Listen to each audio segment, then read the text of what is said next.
Welcome back to the channel. On this episode I'm going to be showing you how I insulated the walls of the van, also how I insulated the sliding door and how I vapor barriered the sliding door, and then how I cut out a template for the plywood, the Plyline, the sliding door of the van. So if that's something that interests you and it might help with your van build, stay tuned to the end and I will talk through exactly how I've done it. So what I've used to insulate the walls of the van is a mixture of earth wool and also 50mm Kingspan. And the reason I've used a mixture of the both of them is because for the larger areas like the window sections on the side of the van, I decided to use the 50mm Kingspan because it's got a better rating with regards insulation, and I also had some extra sheets left over, so I decided why not use the Kingspan. How I secured the Kingspan to the side walls of the van, I used insulation pins. I think they're called insulation pins, and what they are is they're long like steel pins that have a sticky back to them, and then you stick them to the side of the wall or you stick them to the ceiling, and then you press your Kingspan insulation against the pins, and then you lock them in place with like a locking mechanism. That's what I used to secure the Kingspan to the side walls. I also then used some expanding foam around the edges of the Kingspan. The reason I used the expanding foam was in case the insulation pins became loose and then the Kingspan started to rattle around in the van. I didn't want that to happen, so what I did was I went around the edges with the expanding foam. What the expanding foam did was it really made sure that the Kingspan stayed in place along with the insulation pins. Then once I had the sliding door insulated, I used the foil barrier to go over the sliding door, and I stuck that on with some Bostik adhesive spray. So it's basically like a blue tack but in a spray. And then on top of that I put the plywood, and I installed the plywood in two sections. So I did the bottom section first, and then on top of that I did the top section. And the reason I did that was because there was a curve in the door, so instead of the door being straight there was an actual curve. And also it's quite a large area just to try and put one sheet of plywood onto that door. And here is how I did that. So if you watch the video through till the end, I do a bit of a dance and a bit of a jig at the end, so it'll be great for you to see the dance and the jig.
The next step is to cut away the excess expanding foam, and how I'm going to do that is with a Stanley blade.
Now that I've got the top half of the sliding door sealed with the vapor barrier, I'm going to seal the bottom half of the door with the vapor barrier, and I'm going to do this the exact same method. So the way I did it was I stick on the top of it using the foil tape, and then I grab it from the bottom, bring it up here, secure it to the top with some masking tape, and then spray all down here, or spray all the sections. Not the whole lot, because there's a cabling here, but all the sections here that it's going to come in contact with the vapor barrier, and then spray the vapor barrier, and then slowly go down with your hands and press it in all the areas.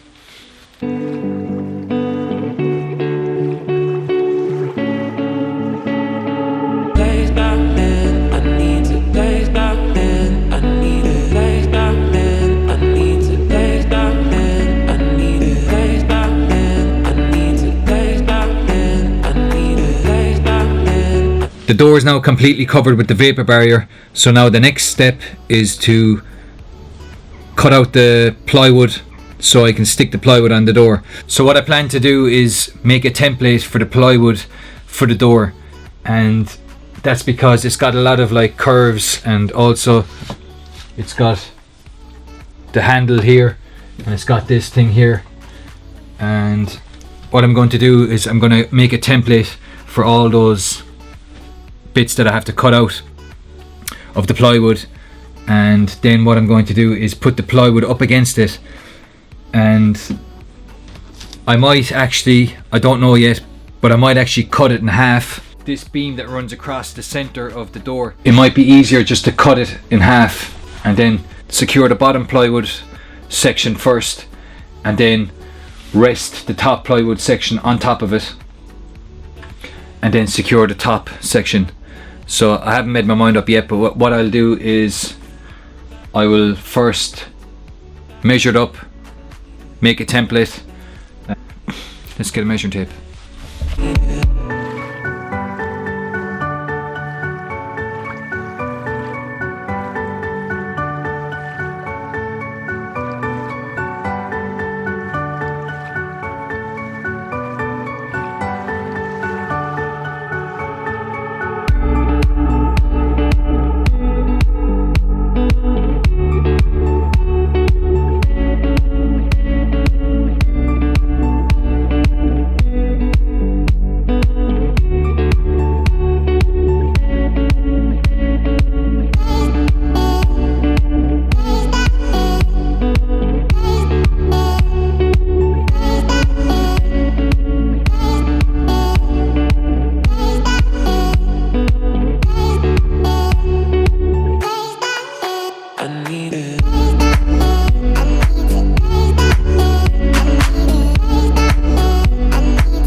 So now I have the stopper cut out here in the corner.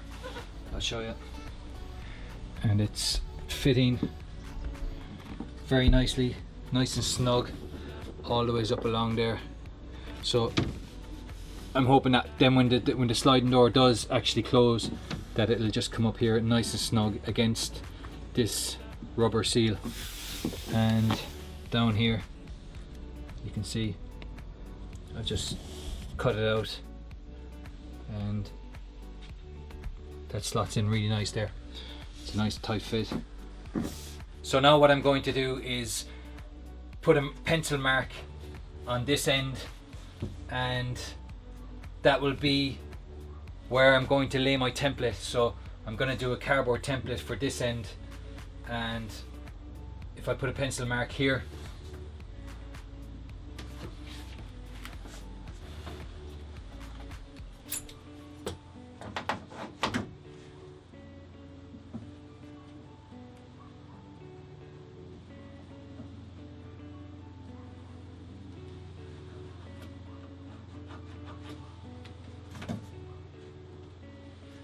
this mark will indicate where I'm going to lay my template. And if you can see, it's actually flush down here. Once I do my template, I will lay it on the plywood to this mark on top, and then to the very edge of this. So then that will give me the actual the shape of this outline. So I'm going to try that. I'm just going to get the template and then stick it down and cut it out.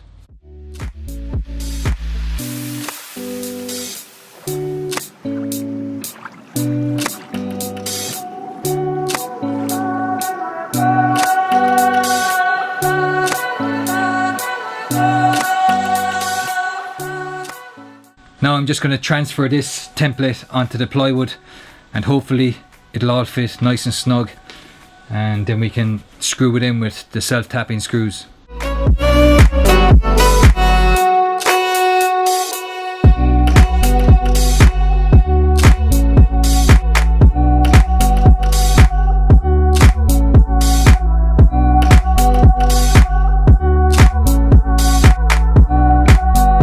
Okay, I'm happy with how this fits. What I'm going to do next is secure it with 4 screws to then see what it's like when I open and close the door, just to make sure that everything's clearing. I'm going to use a 3mm pilot hole drill bit to pre-drill it, and then I'm also going to countersink it because I'm using self-tapping screws, and the heads of these sometimes don't sink in, and it depends. Sometimes you get a good grip and they'll sink in, and then other times they won't. So just to make sure that they sink in and they're flush with the plywood, I'm going to countersink it.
panel is now ready to be fitted. I have all the edges cleaned and rounded. The next step is to mark the areas where you want to actually secure the panel to the sliding door. So what I'm going to do is use a marker and then mark all the areas where the beams are. Because if you can see here, I don't know if you can see it, but there's a beam running straight across here, and then out around the edge is it's a very thin, it's only about 15 mil. It's about 20 mil, so it's a very narrow strip along here that I have to get screws into. So basically I'll be going all the ways along the outside, and then I'm going to go along this strip here. There's a beam, there's a rib I can drill into, and then all down here. So I'll mark them out and then start drilling with the 3 mil pilot hole and countersink it, and then secure it with the self-tapping screws.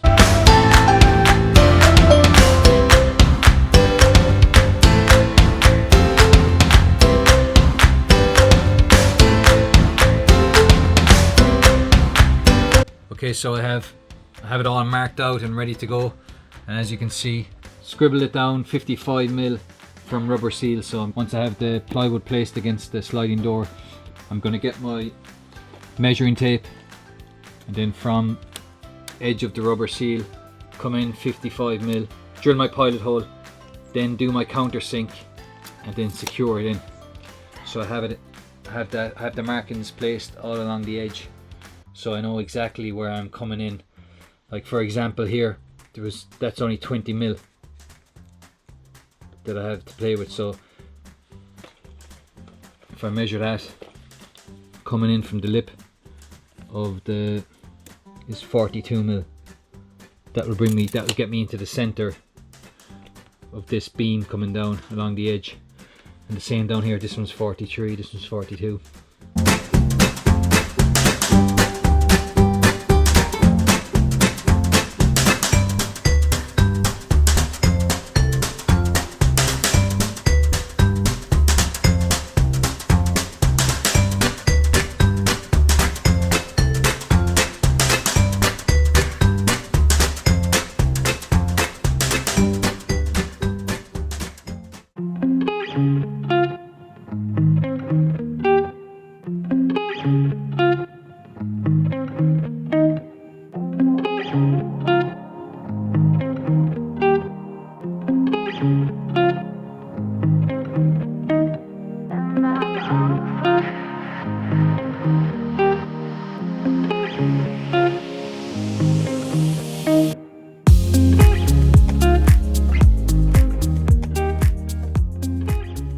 That's another job completed on the van build, so I'm very happy with the way it turned out.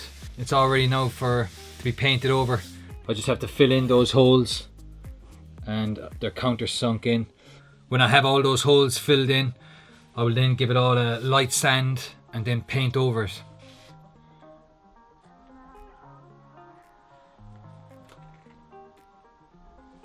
I got all those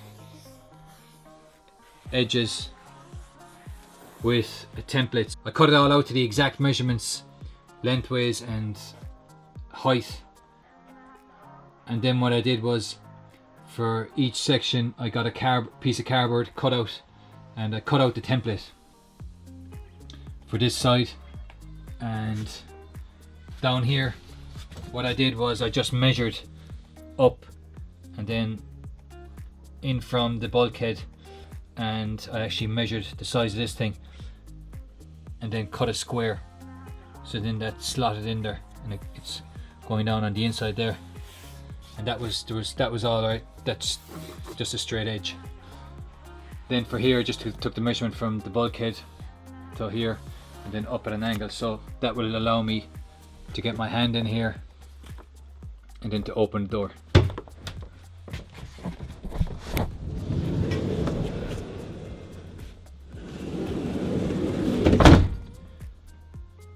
Then I cut out for that, took the measurements from the bulkhead out to here, and then what I did was I got another template out of cardboard, and I did a cardboard template here, and then I transferred it onto the plywood. So that's why it's a really tight fit, and it's nice and snug all the ways around. So what I'll do then is,